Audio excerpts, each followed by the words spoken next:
Hey guys, how you doing? Nicky here from Hill. Just wanted to have a little chat with you all, really. Something that, again, I think, it's an opinion, something that I've sort of observed in my last sort of 4 or 5 years on the planet as I've changed absolutely everything, every direction of my life, job, home, I've got my family. But yeah, lots and lots of decisions that were made, all that took me completely out of my comfort zone. And yeah, so I've just been putting a bit of thought to things, really. I think this is the way I see it anyway. I'm not saying that this is it, but this is the way I'm seeing things. As we start to sort of approach 40 or midlife, it could be 35, could be 40. I think up until that point, I think especially in today's day and age where we're kind of perma teenagers, so even in our 30s and mid 30s, we're still out partying and doing the stuff we did back in our teenage years and 20s. We don't want to let it go, and I think that's even more so these days. I mean, by the time my mum was my age, she had 3 children that had already left home, another one that had just left school, etc. And I've only just had my children. I think that's quite synonymous with today's sort of way of doing things. But I think as you start heading towards 40, whether it be conscious or unconscious, I think something changes in your mind.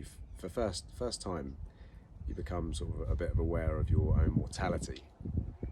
And I think it does things with your mind. It does big things with your mind. And there's plenty of ways that it can sort of manifest, really. I think there's that old stereotype that when you start getting toward that age, you have a midlife crisis. You know, you see it in all the old movies. Look Who's Talking is one that sort of springs to mind, for example. But I mean, even as kids, we're sort of indoctrinated to think it.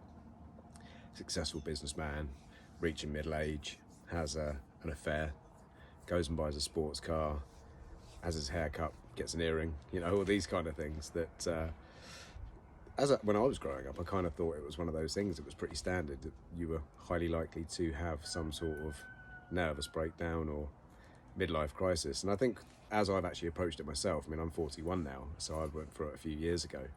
But something did change my mind, and I initially put it down to just having kids, which probably was a massive factor.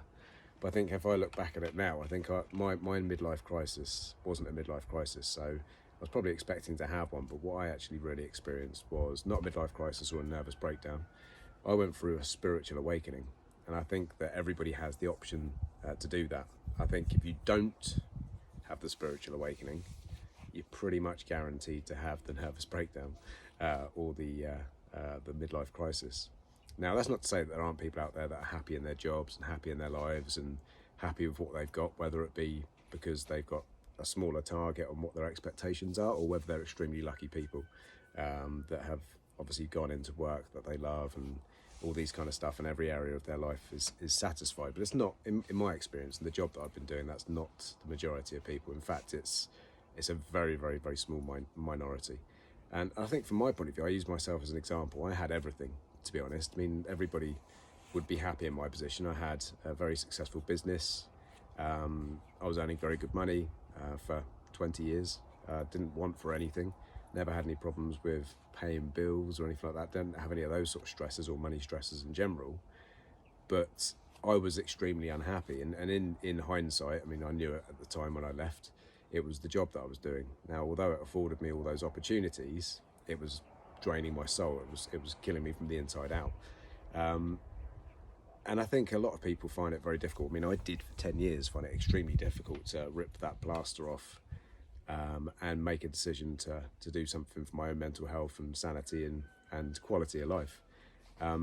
But there's a lot of people out there that don't do it. They have to go ahead with it. They do need a certain earning per month, or they do get accustomed to it and they feel trapped. Their safety net, if you like. And I think from my point of view, what happened is, whatever happened, I was leaving that sort of role. And at the time, the decision was massive. I was massively out of my comfort zone. But 4 years later, best decision I ever made. Sure, on the other foot this time last year, sitting there in the UK where, no offence guys, it was grey, it was dull, it was depressing. The current pandemic was in full swing. We'd just been through Brexit, and it just seemed like every turn that you had, there was just deliberate polarisation. So we had had enough. And in October, end of October 2020, me and my wife were sat at the table and we just went, let's move to Portugal. We put the house on the market, we sold up, and we were gone within 6 weeks. Again, massive decision, moving a young family that was settled in school, all that kind of stuff, and massively took us out of our comfort zone. But 12 months later, we won the lottery. We bought a ticket and we won the lottery. And it's just kind of made me think that if I hadn't have done it, I probably would be at the moment in the UK driving an M3, M2, £100,000 worth of debt on a car.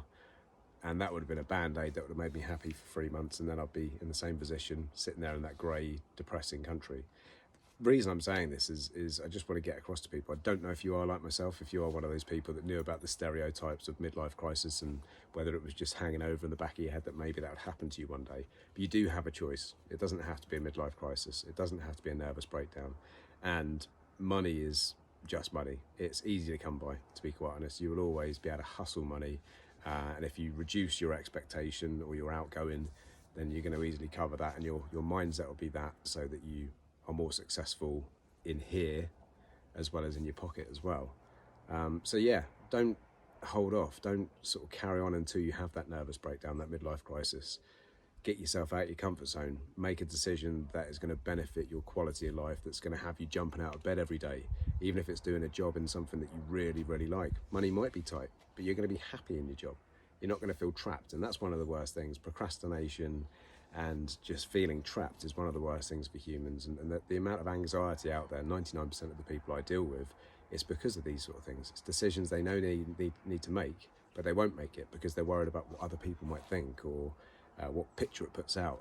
The only person that you're responsible to yourself to is yourself in here, and that even comes down to your family. Your family will benefit from you being in the right place, in the right sort of mindset. But yeah, just wanted to get that out there. Doesn't have to be a midlife crisis, doesn't have to end up in a nervous breakdown. It could be a spiritual awakening. Take it and you will not regret it, guys. Trust me, I 100%. It's now November, and look where I am. All from just making a few decisions that I never would have had the guts to make. Life's good. Peace out. Good vibes.